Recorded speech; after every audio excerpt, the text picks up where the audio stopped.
One of the best things about making these videos is then seeing the comments and suggestions and corrections, thank you, after I post each of the videos. And thank you for all the comments and suggestions following the recent video on the western lines of the Sydney tramway system. Now, there are a few questions about why it didn't cover the Enfield, Mortlake, Cabarita lines, or those down to Dulwich Hill or further southwest, or even the former steam tram in Parramatta. And they're good questions because they were also west of the city. Now, we only covered lines that operated out of the Ultimo and Rozelle depots, which in those days people did call the western lines, or alternatively the red lines. For this video, we'll stay in the inner western suburbs of Sydney, and the heart of most of these lines was the Rozelle tram depot. So that's what we'll have a look at today. Hi, I'm Marty, and welcome to BackTracks. At various times, the western lines were serviced by three main depots. The original was the Ultimo depot, which now forms part of the Powerhouse Museum's non-public storage area. There was also the Leichhardt tram depot, which was not used for daily operations, but rather for maintenance and to store surplus trams and equipment. It's now part of the Leichhardt Transport for Sydney bus depot, and part of the building is also used by the Sydney Bus Museum. And some services, and in some years, were run out of the Newtown tram depot that's still standing, only just, next to the Newtown railway station. However, the most important depot for the inner west lines was the Rozelle tram depot.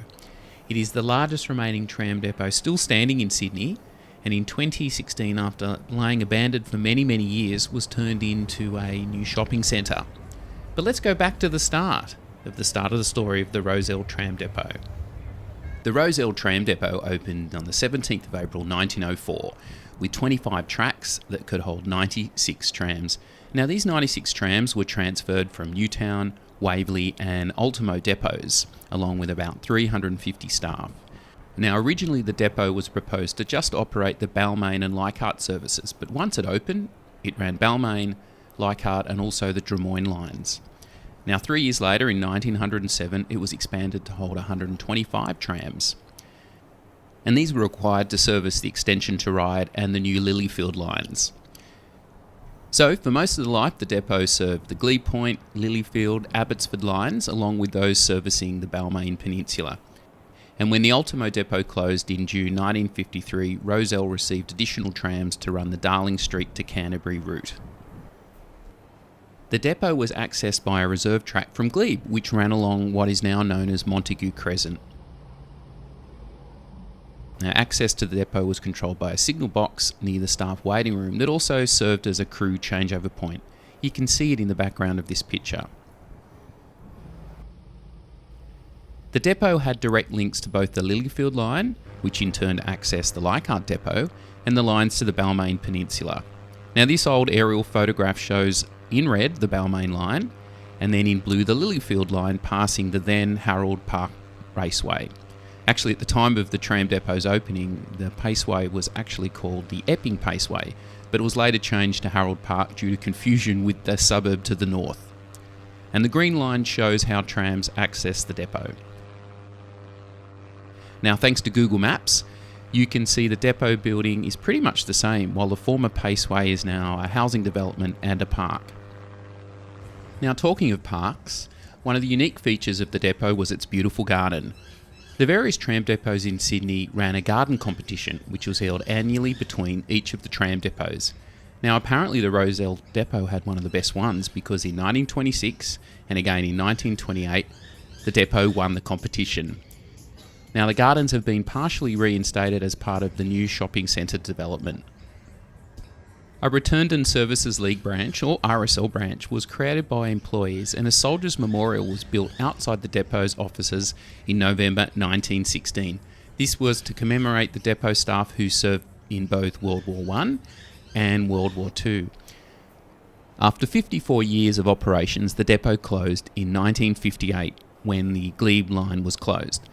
And on the following day, the depot was cleared of all its cars and all the lines connecting it to the system were removed. Now, soon after its closure, the depot was leased out to several different businesses, including the pallet maker CHEP, the Sydney City Council, and then later the City Tram Association. Now, the depot at one stage contained 6 historic Sydney trams, some of which dated back to the 1930s. Now, back in 2000, the trams were pretty much still in good condition, but over the years they were vandalised, stripped of their interesting parts and spray painted with graffiti.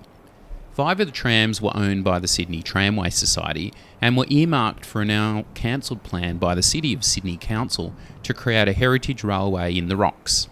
Of note, one of the trams was an R1 class 1995, which was the last tram to operate on Sydney's original tram network, entering Randwick Tramway workshops in February 1961 on the last day of operations. And in December 2010, it was announced that the entire Harold Park Paceway site, which included the tram shed, had been purchased and was going to be redeveloped for medium density housing and a shopping centre. Now, in 2015, the last tram was removed from the building and it was restored in Bendigo and returned for inclusion in the Tram Shed shopping centre that opened in September 2016. So when you go to the Tram Shed shopping centre, Tram 1995 is sitting proudly right in the front door, and you can go to the restaurant there, Ghazi, and sit inside and enjoy your meal. They've done a pretty good job with the development. There's a supermarket, there's plenty of cafes, there's some bars and restaurants. It's a pretty good place to hang out on the weekend. And it's pretty much faithfully preserved the memory of its use as a former tram depot. Certainly much better than other depots such as Newtown, which has fallen into disrepair. Now, there have been some requests in the comments to speak a little bit more about the trams that operated in Sydney. So a video on a depot is probably a good place to do just that. So let's look at the trams that operated from the Rozelle Tram Depot. The first trams were E, F and N class. Now, the E class was a single bogie, single-ended tram that featured crossbench seating, i.e. it didn't have an internal aisle, and they operated in permanently coupled pairs. The next was the F class, which had 2 bogies, so-called Californian combination. I'd love to know why. They had longitudinal seating in the open part of the car and the internal part. Many of these were later rebuilt as the L class trams and some again as LP class trams. And finally, the first set of trams to arrive was the N class. After those first 3 trams operated for a number of years, in 1909 the depot was increased in size to hold 200 trams, and that's when 70 O-class trams arrived at the depot. Now, the O-class trams are probably the classic tram car of the Sydney fleet. Now, later the depot had P-class, and very much like the older O-class trams, P-class were crossbench cars with 80-seat capacity, but they were a massive improvement over the O-class in that all compartments offered protection from bad weather on both sides. And even the K-class made an appearance, which was a single truck, all crossbench design with closed compartments at one end and open seating at the other. Then finally, what I'd call the modern trams arrived in 1951 with the R and R1 class trams.